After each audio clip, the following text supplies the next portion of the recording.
do you know what? I think half of the time it's like a PR stunt, PR publicity. They want to show that they're having the conversation, or like as if it is a priority without actually doing anything, if that makes sense. So like show that you care about it, but don't actually do something to make progress on it. I mean, Like, that's how it feels. wouldn't it be cool, like, if we had that working document, having people down, like a verified list where we actually speak to the people to say, hey, did you play for this place when? Like, that could be such a resource for, any, like, even though I don't think representation should just be on a specific, so Eid, Diwali, all those kind of things, but at least it makes a community feel seen. Like, if at the very minimum, to instead of like doing, Arsenal did a thing with like players, fans from India, essentially 1 year, right? This last year. And wouldn't it be cool if you just like shared the stories of the people who are in your academy, or, just their personal lived experiences? Because this is the thing, it's just like, I never had that Bend It Like Beckham moment where my culture, in terms of my South Asian and my football culture, kind of collided and became this huge thing. It was always kind of separate. Yes, I was leaving weddings to go to there, but my club mates didn't necessarily know that. They never saw me in my Indian outfits when I was getting changed in the back of the car and all those kind of things. But I think that would be such a beautiful thing. Like, anyone who's that intimate in either a workplace situation, and being a footballer now is a workplace situation, right? You're seeing these people more than some of them are seeing their families. So we need to do a better job of like who the person is, so we're not saying, oh, I don't see those conversations, like, I don't see color. Well, you have to, like, we're not the same. But that's the beautiful thing, is when you start engaging with someone's culture, and then you see actually there's so many commonalities here. and and just as simple as like the food that we're eating in the academies or stuff like that. Like, why are we not looking at the diets of international clubs across the world, right? Like, and just dispelling those things. Like, we shouldn't be eating the bland food that we did way back when. I know it was like 20 years ago, but I still can't get over bland chicken when I come from a culture with so much great carbs and Yeah. flavors. And I think Ian Wright once said the same sort of thing, is like, Arsene Wenger put them on a really bland diet. And as a black man, he was like, what the fuck is this? Um, but it's just like, this is how we dispel. I always think it's just going to be people within the community that's going to be driving it. Do I think it's completely, that's the way it should be? No. But I think we're just so fed up of it just staying and having that like status quo, just staying that way, that it's, yeah. Can I ask you both something then? Like just going from what you said, Aman, like had there ever been a point in either of your careers, whether it was in sports or reporting or journalism, whatever, that you had to hold back facets of your personality or culture just so that not so that you were seen, but so that you could almost be accepted, like before you could get to a point where you could shine, did you feel like you have to hold back before you could completely be yourself? Yeah, I remember when I was at school, I was in secondary school, and it's one of those things. It's just like, I was with my close group of friends, and there was some Muslim girls in our school who obviously had headscarves and stuff on, and they went past them. I'm stood right next to them, and they shouted white power as they brushed past them. And it was just a bit of a weird, like, it's that thing where I'm white enough to kind of, I'm not brown enough that I'm that, but I'm not, it's that kind of weird dynamic that you're in. And I'm just like, what the, like, you do know that I'm brown, right? Like, this isn't cool. I remember when I was a kid, I'm pretty sure that I have ADHD. So sport was really good because it, like, you've just focused, right? And being a goalkeeper is that thing. It's just like when I'm hyper focused on something, nothing else. Like, I've been in work situations where at Nike, my manager was like apparently speaking to me, but I'm just like so focused that like I just didn't hear her. And I was playing against Chelsea. So it was Southampton versus Chelsea. And I've grown up with the girls, like we were playing until we were about 17 or 18 together. And somebody went behind the goal and called me a packy. And like, I didn't hear it though. Like, my players, my backline heard it, and they were like, okay, don't worry about it. Like, we just do the game and stuff. And it was just like those moments, because it wasn't necessarily about the players on the field. For the players, for the people on the outside, you will always be the other person in this, right? Like, I think it was 2 years ago that I got a troll. Like, literally, I put up my feed on my Instagram page because I was like, this needs to live somewhere. But he said that the term British Asian, it doesn't exist. Like, British Asian doesn't exist. You're Asian with a British passport, which is by some arbitrary rule and law, and that can get taken away. And like, representation matters. Like, England represented by the English, and it's so interesting because like, you have Alessia Russo, whose dad is Italian, right? You got Lotta, who's part Dutch. And so why is it okay when it's like you can have a different parent from another place, as long as you're white, but it doesn't necessarily translate. We don't ever get that grace on our side. And the thing is, like, and this is kind of why I'm a little hesitant always about the whole, was I first? I'm 97% sure that I was the first, either of either sex, to play for England. From what I've been told, I should state. But if you just focus on just being the first at anything, that's just driven by your ego, and that is going to then, that's not part of my identity. Playing for England is part of my identity, and that man can say whatever he wants, but my birth certificate says I was born in Southampton, England, and no one can take that away from me, and no one can take away from the fact that I played for England. So these are all, like you said, like, you were interested in the results, in the data. Those are data that I can 100% attest to. And that's the thing. It's just like, we need to hold on to, like, I've always considered myself English, but then it was when I was growing up that I now then realized that the word British South Asian is really important to my identity, because I need to give equal billing to both of those sides. Because like, I go to India, the first thing they do is say, where are you from? So it's just like, when you then live in all these different bubbles, and for me, it's just an extra added complex thing with moving to Canada and then living there for 15 years, and now being a Canadian citizen as well on top of everything.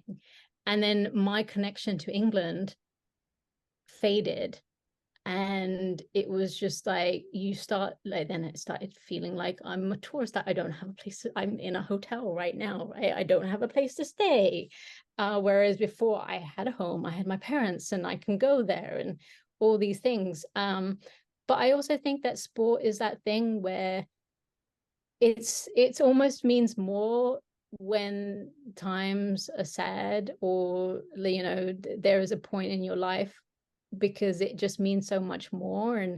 And just having that connection, like you said, Nirali, before, with your homecoming of coming back to football, right? That's how it's been in the last 2 years for me as well. Like, I'd given up on all of that side, and then you two came along and we're just interested and wanted to ask some questions.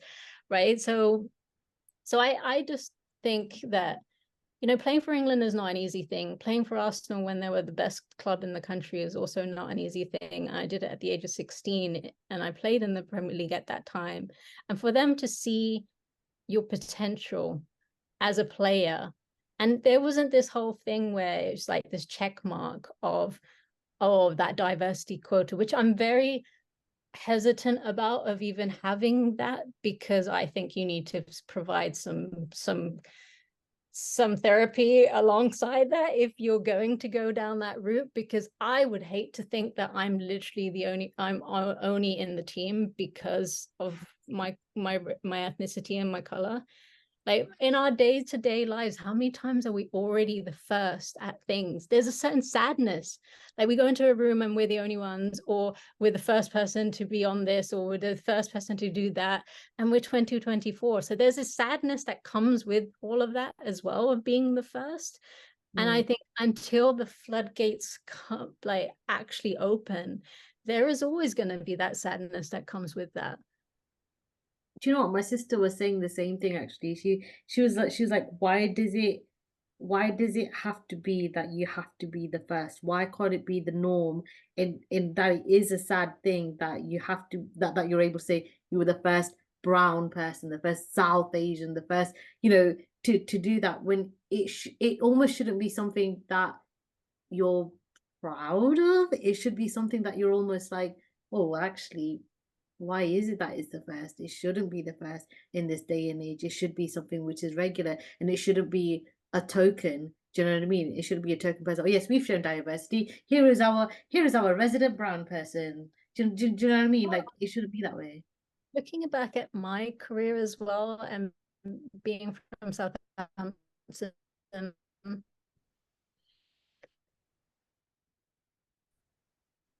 South today were always there when there was different milestones, and it wasn't necessarily about my ethnicity at that point. It was just like they're just like hanging out and like interviewing us based on things like the three of us getting called up for the England squad, or going for a trial firstly, and then going for getting the England call up, and then we were playing in a tournament in Wembley, which should have been great. And it's kind of funny because I like went past Wembley today in the dark. It was this was the old Wembley, and I walked on the pitch, and they put me as the third choice. Like after doing my and this is another thing, it's just like I had such a great debut for England. Like they put me as the second choice because I was a hobbit, but my hands were safer than the other goalkeeper. And then I made my debut against Ireland. We were 1-1 at halftime. I came on after halftime and then made the best saves of my life. They gave me the pendant. We scored in the last minute. All the players came over to me, not the goal scorer. And then the number one choice goalkeeper gave me her jersey, her shirt, just to say that you deserve this. So then I started the next tournament, the next game. And then after that, like there's literally nothing else I could have done more. And then they didn't even call me up for the next thing. And then when they did, they put me on a third choice. And I wasn't even wearing a goalkeeper shirt. And so that is just like, that was heartbreaking. And then I got in my head, and I don't think we had, and I think this is where the game is now progressing more, because you've got an academy set up, you've got a pro setup where we have physios. And like when I did my knee in, I had to pay for my physio. Like nobody knows what was wrong with my knee. I can tell you it ended my career, but no one really has an answer for it, which is really interesting now when you start looking about like how the lack of research it is in terms of the women's game. But it's just like all of these things that we have had access to that we now like, I got in my head in the sense of, I was like, oh, Arsenal just like, if England under 16s don't see it, why have Arsenal women signed me? And like I went to Ireland with like Ireland was really good to me, because like first I played for England, and then I went to Arsenal, and we were doing our pre-season there, and I came on and I made some great saves, and I was like literally the smallest person on the field, but I made some really, like, I soared above everyone else. And I'm trying to see if I'm pretty certain my dad had a video somewhere, so I'm trying to like find it, because that would be, I don't have any video of me playing. But that was the hard thing as well. It's just like, okay, you're just doubting yourself now, because like, why should I be playing for the Arsenal women when England and there wasn't really any communication. And I think that's the hard thing, is just like, even getting to the under 18s, there wasn't even a trial. Like, they didn't even send me a trial, and there was nothing else that I could have done. And plus, I'm playing for Arsenal at this point, so why wasn't I invited for a trial for the under 18s? And so there's just like all of these kind of questions that I think the systems need to be better in just communicating with kids. Like, we're literally school kids. Like, you need to acknowledge that as well. Yes, people are getting in the system earlier, but that doesn't mean you're not still a 14-year-old. So no one told you like why you were put down as like third goalie, even though you were, you know, excellent, like you were better than the other goalies, but nobody told you why you were third choice. No. You know, do you have any advice for anybody who wants to, you know, pursue sports journalism, or, you know, you know, you know, what advice would you have for, you know, young girls who are of ethnic diverse background, like some of the what you feel that they might have to overcome a little bit extra? I think it sounds really cliche, but being yourself. I think when I went to the BBC,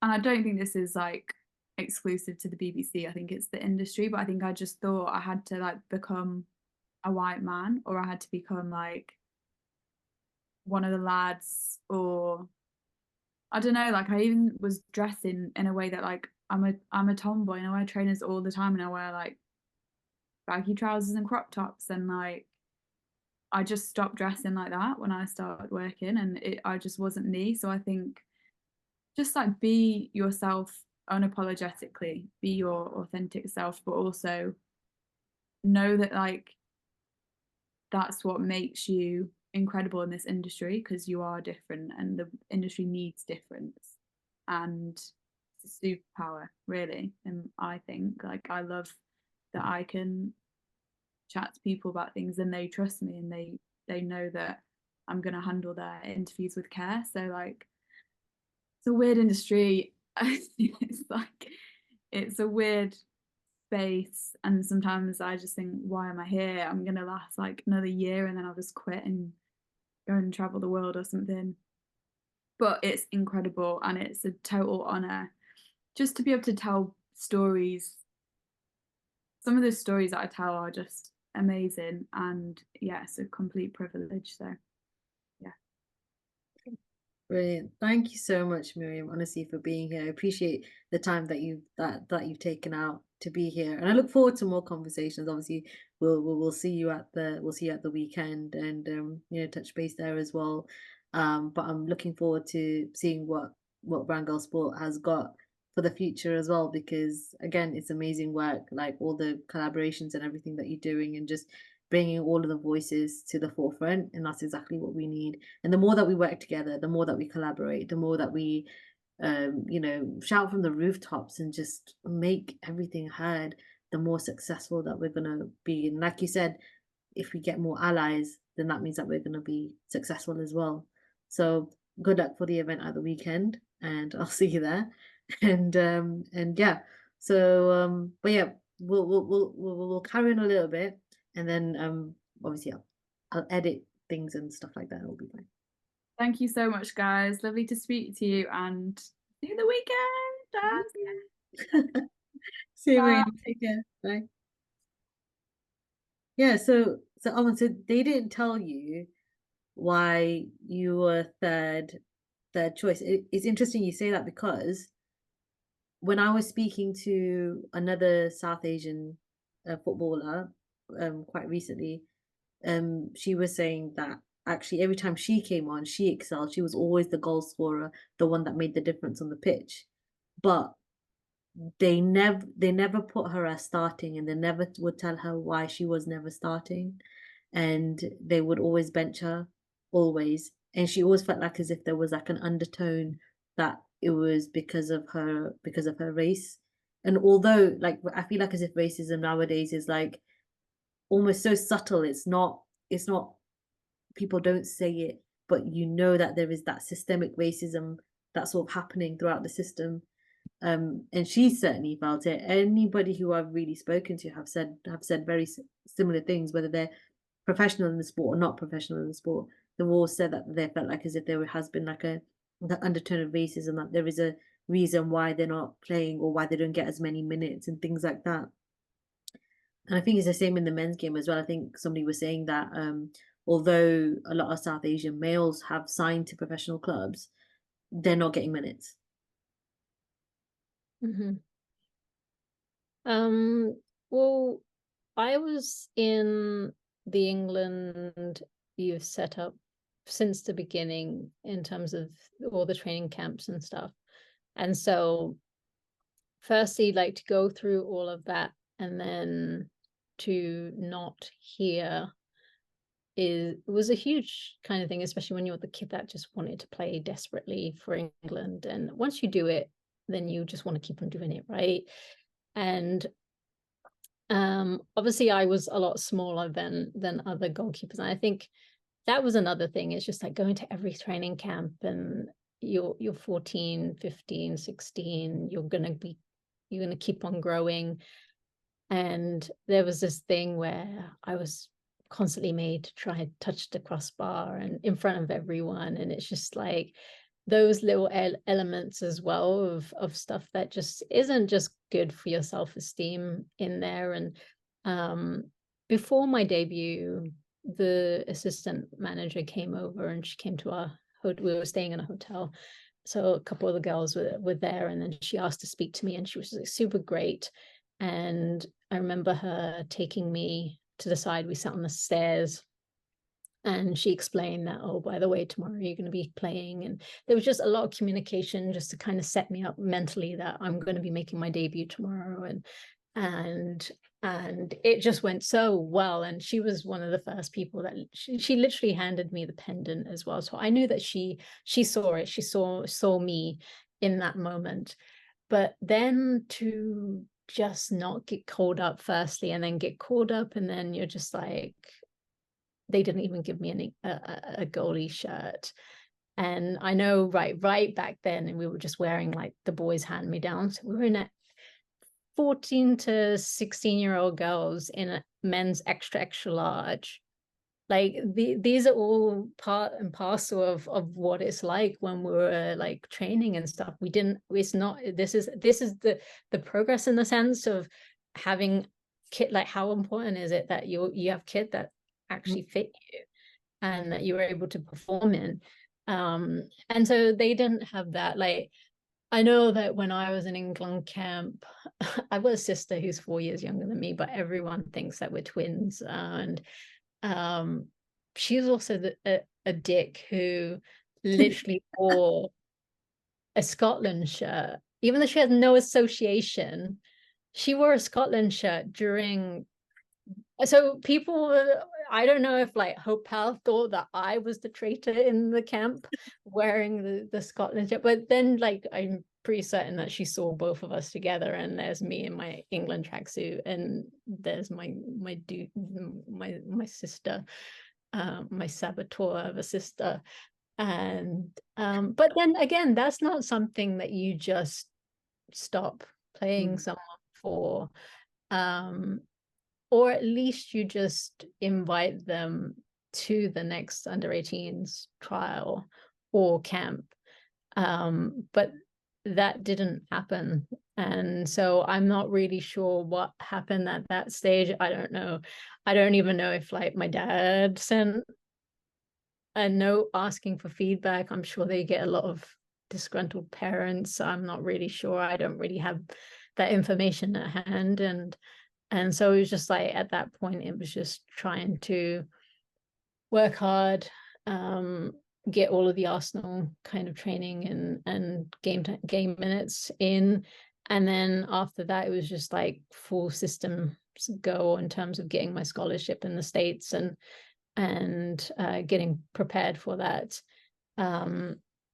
So we had that as well, but then the university wasn't the right university. I applied to a bunch of different places and I went for trials, and I went for one at UCSB, so Santa Barbara, and we were staying with family and we all went, and I twisted my ankle like before even kicking a ball. Like, we went all that way, and so my relationship with North America is just is quite a rocky road.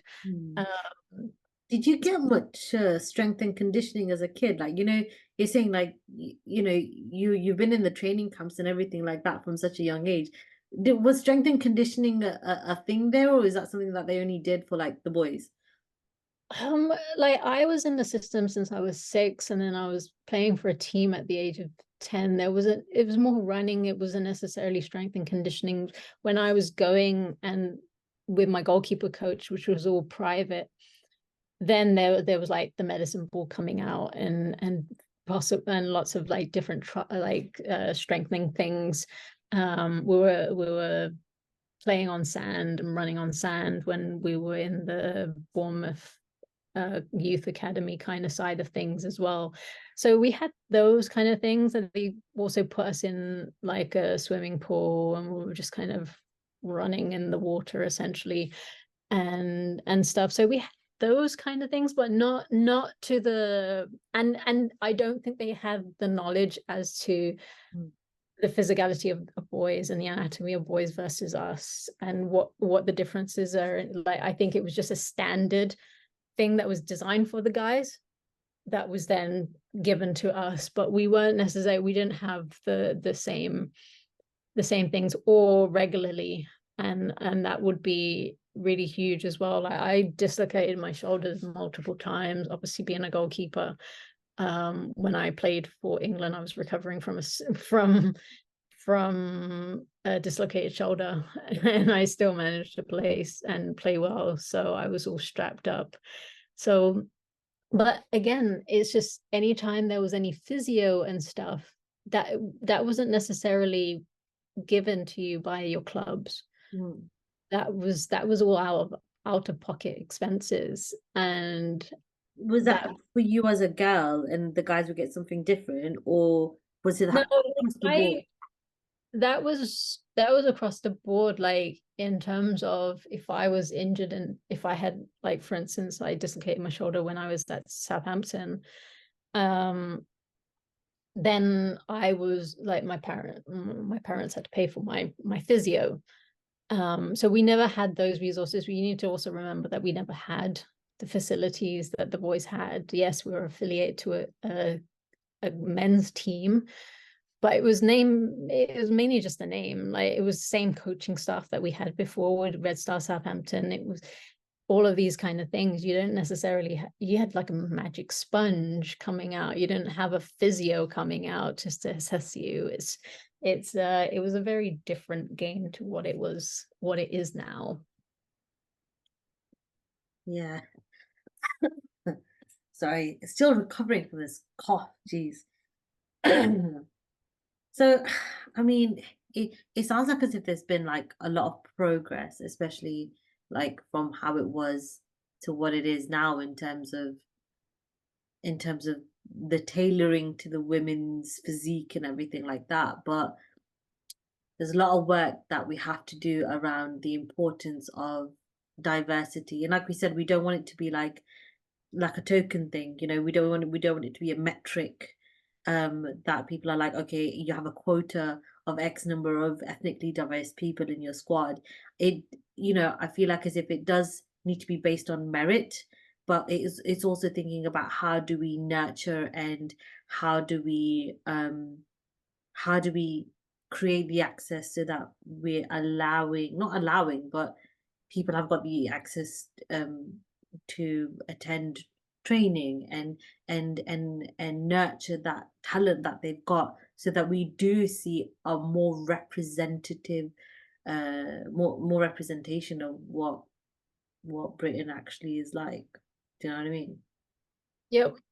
And Mm. we need to also just get on a bit more of a level playing field. Like, the game wasn't, there was only one club that was pro when I was playing right at the beginning, and then when the pro contract started to come out, it was only like making 16 to 20K, right? You need to remember that a lot of the time, all these years, there have been players juggling multiple jobs, a day job, and then going training and everything else on top of it. They might have another job on top of that as well to pay for everything.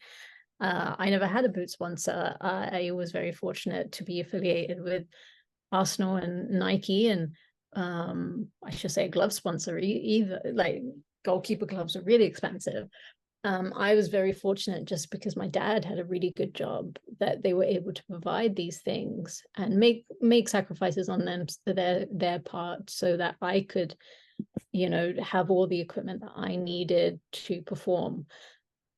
But yeah, it's progress, but it also is, there's a long way to go, just like everything, and there's a lot of conversations, but a lot of action that's needed, and I'm ready for the action. I don't see it. That's the frustrating part for me, and hopefully we can one day just talk about, you know, joyful things and having so many people of color in there. And I think it's really also important to note that we shouldn't just be focusing on South Asians underrepresentation. We should be focusing on the fact that there aren't enough players of color from Arab backgrounds and Middle Eastern backgrounds to Southeast Asia to China to all of these places. When I was growing up, one of the really beautiful things was during Black History Month, my story was being shared as part of it. So they were making room, Black players and organizations like Kick It Out were making room for me in that, because without the players that came before us, we wouldn't have had the same opportunities. And so it's really important for us as well to not just advocate for South Asians, but for everyone. Completely agree with you there. Absolutely agree with you there. It's something that's kind of on my radar, if I'm being honest with you, because like when I first, started the kickback, and when I thought about, Brown Girl Football Diaries, and then I went to the Serena Wiegman high performance podcast live recording that they did, and sitting next to me was was this lady who was from an East Asian background, and in there I was just like, do you know what? This needs to be more expansive. It should just be everybody's represented, but like I said, it still needs to be based on merit, but it's about making sure that, like you said, that the scouts are not biased. I think that a lot of players feel that there is that bias, so it's untraining the mind to say that, oh, only the white players are the best players, or the black players are the best players. Like, that stereotypical, because they're a black player, they will be able to run faster or kick harder or whatever it is. And South Asians, it sometimes feel like as if we don't really have that stereotype of this, that, and the other. It's just that, oh, you're South Asian, okay. I always feel like as if our South Asians, we've always had something that we have to prove, irrespective of what field that you're in.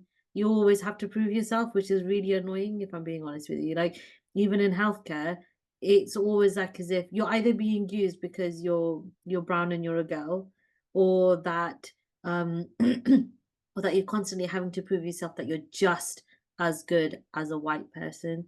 and it just should not be the case at all. And I find that a lot. I know my sister finds that a lot as well. We both work in healthcare, me in pharmacy, my sister in dentistry, but we both felt like the wrath and the need to constantly prove yourself. And I think actually this is why I'm always so exhausted. Because it feels like for our whole lives, all we've been trying to do is achieve, achieve, achieve, achieve, just so that we can prove that we belong somewhere. You know, that just shouldn't be the case. You shouldn't have to try harder just because you're brown or just because you're a girl or anything like that. It just shouldn't be the case. It should just be equal for everybody. And there's just so much unlearning that needs to happen. But people, I feel like as if there needs to be a willingness for people to actually acknowledge this and say, actually, I need to consciously think, am I being biased here? Or is what I'm saying fact? And the fact that our communities also need to look within themselves. Mm. There is colorism, there's the caste system, there's the religious aspect, there's like, don't marry a Muslim type sentiment, right? All of these things that are just so messed up. And then there's the added things of sexuality in terms of being biracial, in terms of this unthinking that, there's a hierarchy depending on how much South Asian blood you have. There's that kind of thinking in there as well. Like, I'm all for, like, get your degree, get something in your back pocket, get your education. Even if you're just doing your GCSEs, get your GCSEs, get your A levels. Football, yes, short time frame, like for you to be excelling as a professional athlete, or just as an athlete in general, right? But at least you're going to have something to fall back on. And I think that's the fact that now you can have a career in sports should be really encouraging for South Asian families and parents.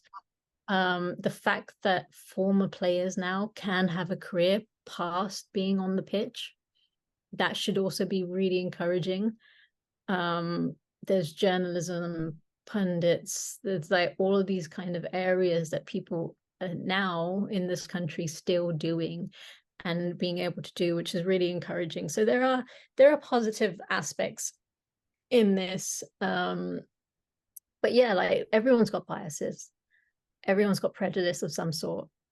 Is that unlearning that we need to do. And is that anti-racism is a practice. So we always need to practice, because otherwise, it doesn't work like that. You're not going to fix anything. But it is also that really important that we just give ourselves grace.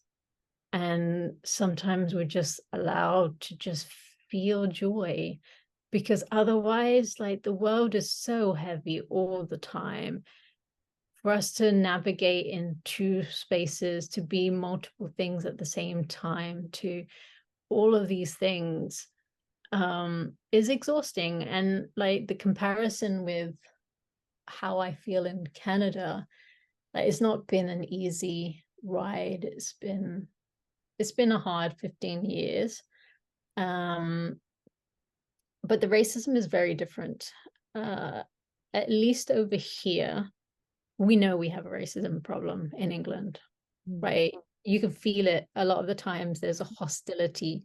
Like I said, when I was playing, there was times when people call me a name or told me to go home.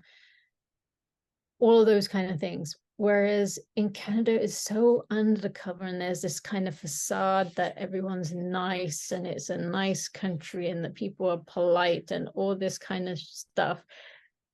The country is built on genocide, and yet you're not acknowledging that. You give land acknowledgements, but there's no reconciliation. Well, they say there's reconciliation, but there's no action points to moving towards giving land back to Indigenous people, giving rights back to Indigenous people, providing, like if you're able to put a pipeline in and go through and destroy land, then you can put waterways in and give people clean access to water.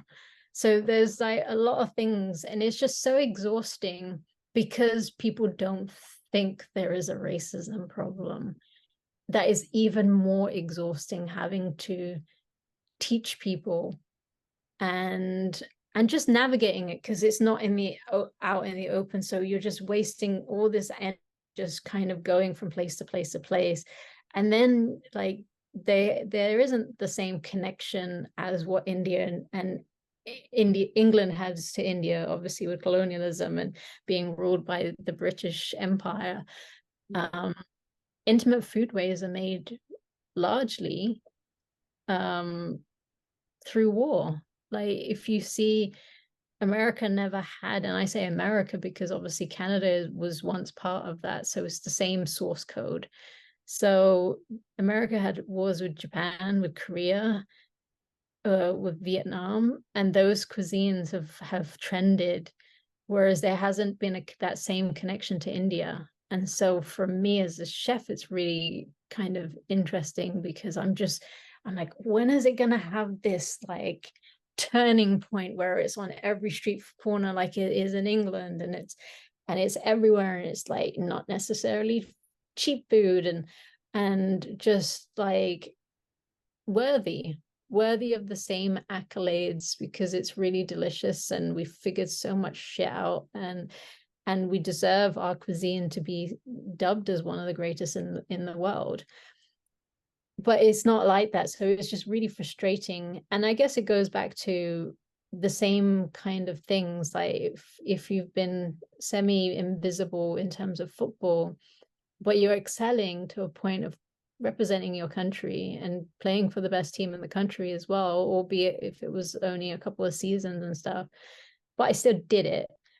And then to learn how to be a chef and be good at it, and still go through the same invisibility of trying to convince people that you are worthy of the same thing. It's really, really, really exhausting. And it goes back to the fact that we need people to start coming to us, and we need people to advocate for us.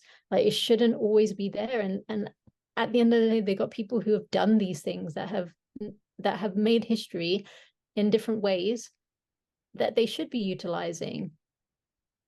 Just do a Google search.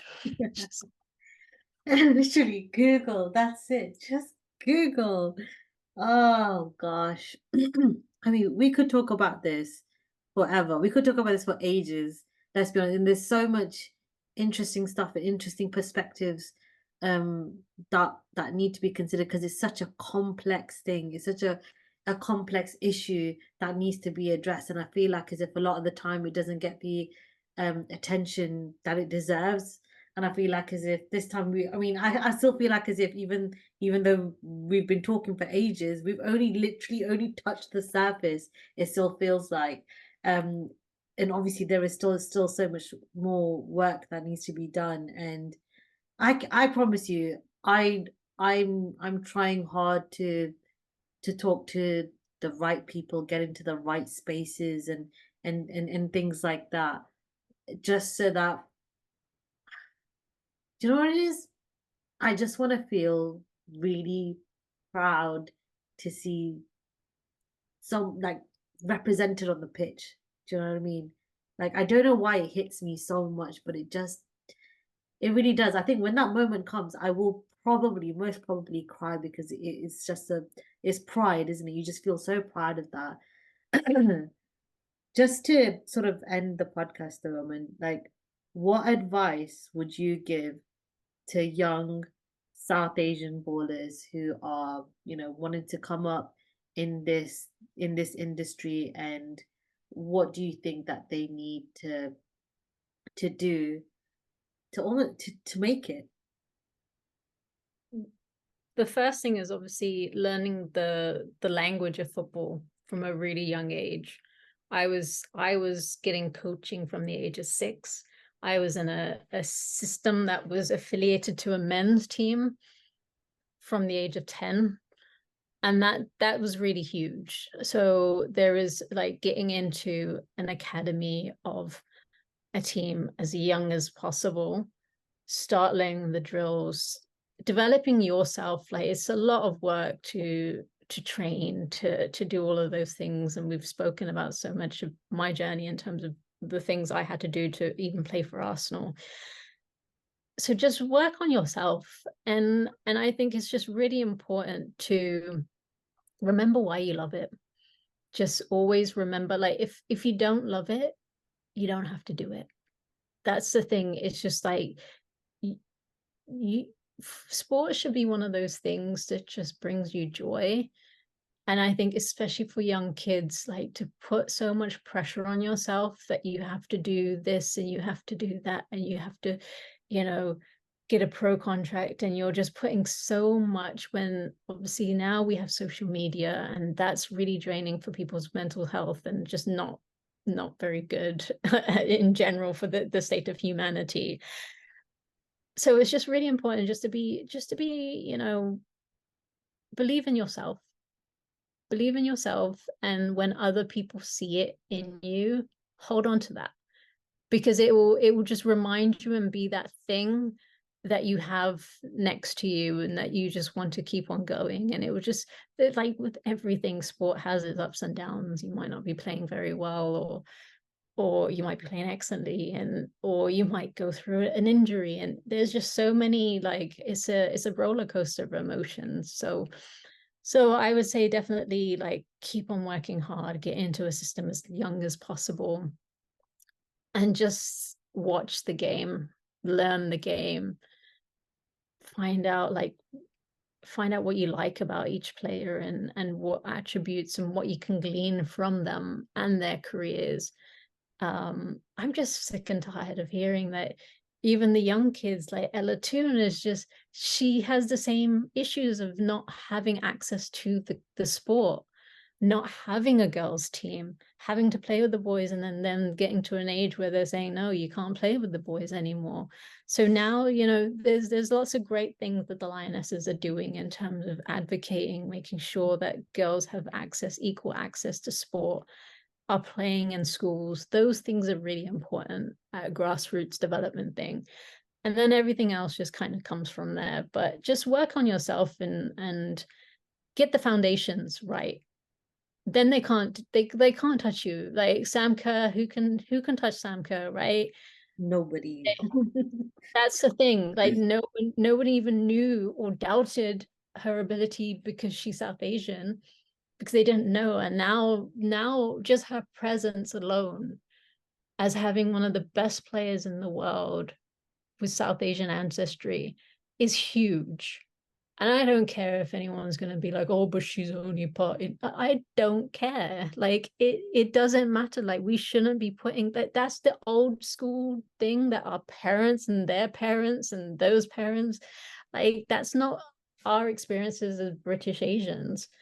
And I think it's just really beautiful to have someone like Sam coming out and just doing what she does, and she loves the game and she's so excellent at it.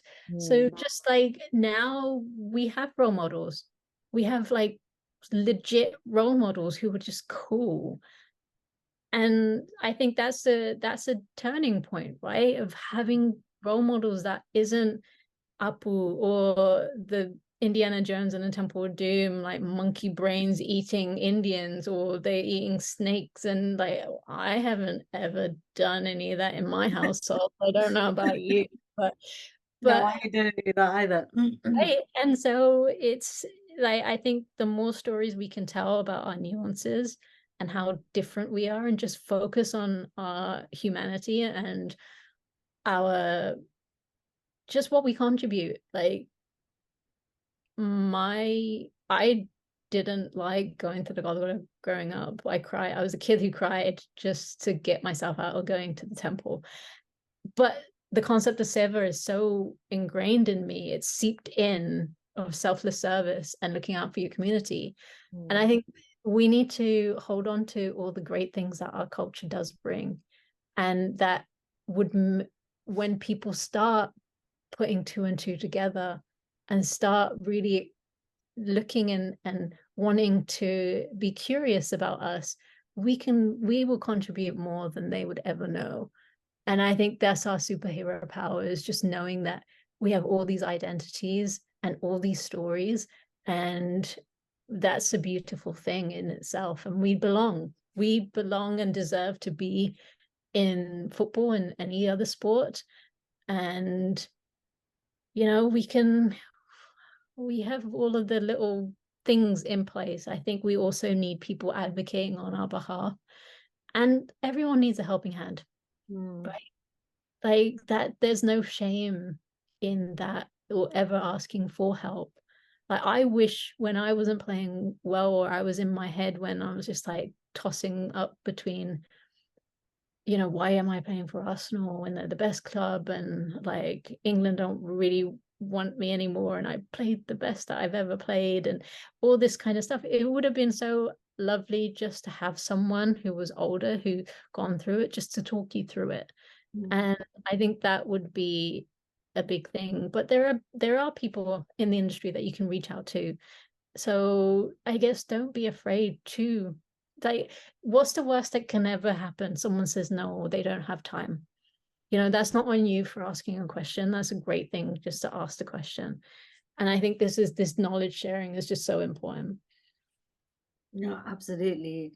Thank you so much for all of that wisdom, Aman. Like, honestly, is you have got such an amazing insight and just the ability to sort of look at things from so many different perspectives.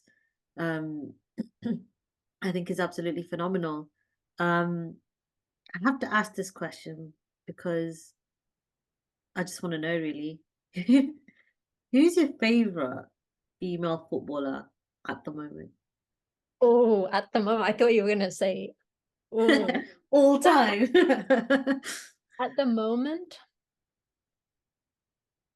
I'm gonna have to say Sam Kerr, right? Yeah, Like, I think there's just such a beautiful thing, just to, like, none of us really knew she was even South Asian, right? no, And we so, didn't know. I think that's really, like, I always say, and I said this in the Sky Sports documentary that Miriam was doing. I said, I hope, when we know that there's a South Asian going to be representing the Three Lions at senior level, that I'm invited. Because like there's this thing of being, it's a lonely thing, right? There's a sadness that comes with it, and I just feel so proud to have a small, teeny tiny little part. If just even in the women's game, like I felt so proud when the Lionesses won, to just be part of it, to know that I've contributed in a tiny ass way. And I think that's the really cool thing about the women's game as well. It's just like we can make so much change, and we do, just by playing. And I think that's our power that we need to hold on to. By the And way, I don't think it's a tiny ass contribution that you've done, by the way. Just want to correct that. yeah, Sam Kerr, I would say. I really enjoy watching people like Bonmati play as well. Linda Casado was really cool to watch in the World Cup. Just knowing that it's not just the US anymore just gives me so much satisfaction, because like they were the clubs, they were the teams that, and the game had progressed so much that I had to try and go to the States in order to try and get a pro contract, which the WUSA disbanded on the year that I would have graduated had I stayed. So I'm glad I went back to Brunel and did my schooling there, because the level of football, the level of education wasn't as good. And then I just ended up getting like injury after injury. But there's something quite like, I'm scared about Emma Hayes joining them, because I was like, I'm scared of what she's going to do to them, to make them a force like to be reckoned with. But the World Cup, there's a lot of places that are not just, I think it's I think it's a discredit to them to say they're catching up. I just don't think we paid enough attention to these countries. And there was a lot of places and a lot of people that have always been overlooked. And it's always been about European football and the US and Canada to a certain extent as well in there. And I think that's the really cool thing, is just like once you put money into structures, once the federations of every fucking country smartens up, especially like with everything that happened with Jamaica and them still not getting paid, and like so many people, that they shouldn't be fundraising to get to a World Cup and make history. Like there are so many things that are there and wrong, but I just really enjoyed watching all these players that I have not seen before. And I think that's also a thing that I struggle with the Arsenal squad being not as diverse as it should, or diverse at all, I should say, because there are so many cool players that I think they can get a really great player out of for relatively moderate amount of money. And that could just revamp their whole system. And that's the thing. I think Emma Hayes had a good, like being a pundit was quite a good gig, because you get to see everyone and get to see the games, and having access to all of this stuff. It just means that you are a scout and the first team squad coach, right? It's a good idea. That's actually really smart. I didn't even think about that. I didn't clock that at all. That's actually really smart. Yeah, and that is probably what she did actually. But there have been a few good signings this transfer window, although Arsenal have only made one, which was Emily And Fox. we should be going for Mary Earps. Come on. I know, we should be. Come on. Yesterday was FIFA the best, right? So you had Mary Earps, who was the best goalkeeper, and 7 of our Lionesses were in the starting were in the best 11, the world's best 11. So which is really good. I do think Linda Caicedo, though, she should have really got something yesterday. I think she's a phenomenal player. Like if you see her come on the pitch, you know you should be scared. Yep. And but yeah, Mary Earps, I have to do my little goalkeeper union kind of plug, because she does such, for someone to have the like to advocate for herself and be like, what the hell, Nike. For Nike, I used to work at Nike, so it makes me even more frustrated that they didn't see the opportunities, and then they didn't give her the heads up that they sold out on her shirt, or all these kind of things that it's just like extra stuff that you should just give her more money. Just give her more money, and at least there's some action. Or put the money into the goalkeeper like academy or something, just to show that, okay, we made a mistake. We should have had goalkeeper shirts. Moving forward, this is our promise to fix it. Here's a check. It's not very hard for them to do. It's not. And this is my marketing brain that comes into things as well. It's just like, just do the right thing. Like if you make a mistake, own up to it. But I haven't ever seen the accountability from structures of power when it comes to letting down South Asians in sport, and just people of color in sport, and like queer people in sport. Like the list goes on. Like, but now it's just like, are you even surprised now? So like, oh well, what do you expect? That's exactly what happens, and all you're constantly doing is fighting the system. That's what it feels like. You're constantly just fighting the system, and you just get used to fighting the system. And it can consume you. That's the thing. It's just, it shouldn't always be on us to be the ones to figure everything out. And if we are made to do that, pay us. Yeah. Like you just said, there's all this the perspectives and things. So just imagine if an organization who have a budget would actually put their money where their mouths are, and just like glean that information, right? Easy. No, absolutely. Absolutely. So I'm guessing Mary Epps is your favorite goalkeeper? Um, I would always go David Seaman because he's my guy. He was the guy that I grew up watching. And obviously the Arsenal and England connection in there as well. Mackenzie Arnold, I think she had a solid run with, especially with Australia and now with West Ham. But yeah, like it's a tricky one with the goalkeepers. Obviously Mary is hard on herself as well. Like she's a perfectionist. So the last game that she played, like yes, there were mistakes, but we also need to remember that these women haven't had any downtime.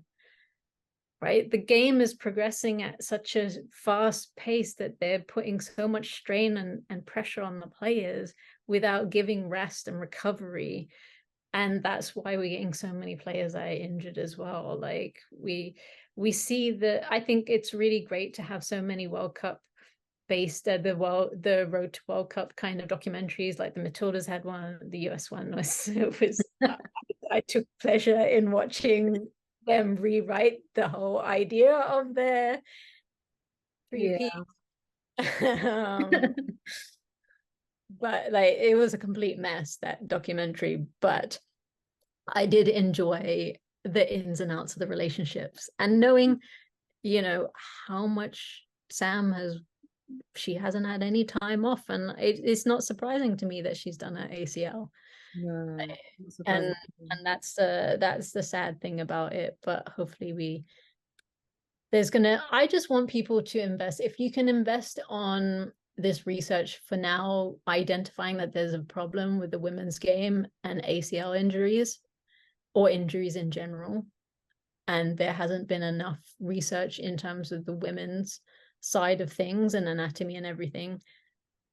I want someone to put that care in when it comes to the underrepresentation of South Asians and actually make a documentary, like go through the Arsenal archives, like you said, instead of it just be, or even if it's like a fan powered thing, like put pressure on these clubs to do better and say, hey, like there's nothing, what can they do? Like you send a note and saying, hey, I learned this about this player. And then if they were to just go through, the years of Arsenal with Rachel Yankee was someone I really looked up to when I was playing, and then I was fortunate enough to play alongside her as well, and a phenomenal player.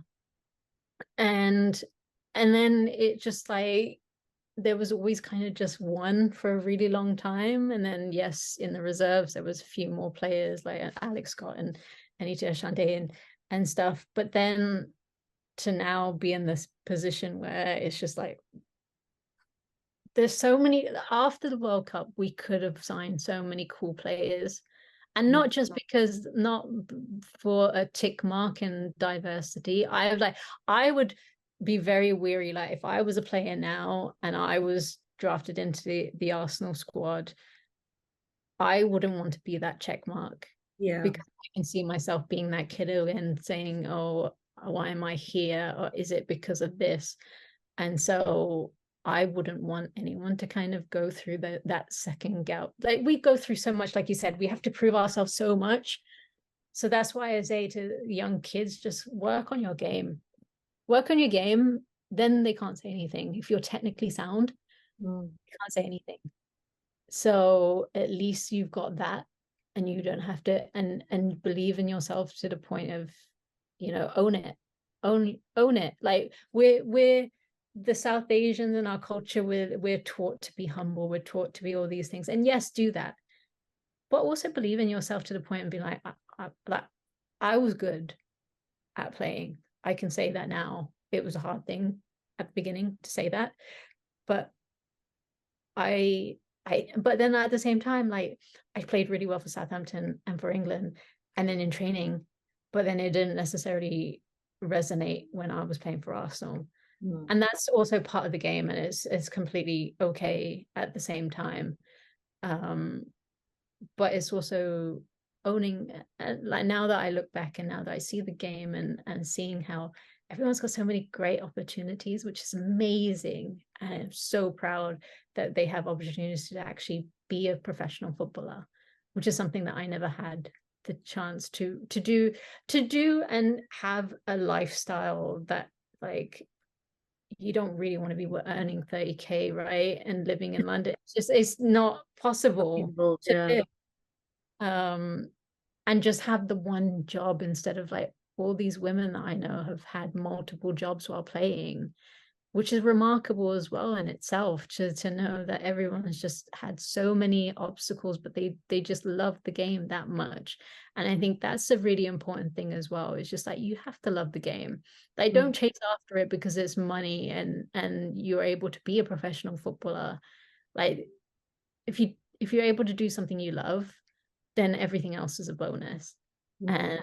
And like, yes, it's very important to have the ability to house yourself and feed yourself and all those things, but yeah.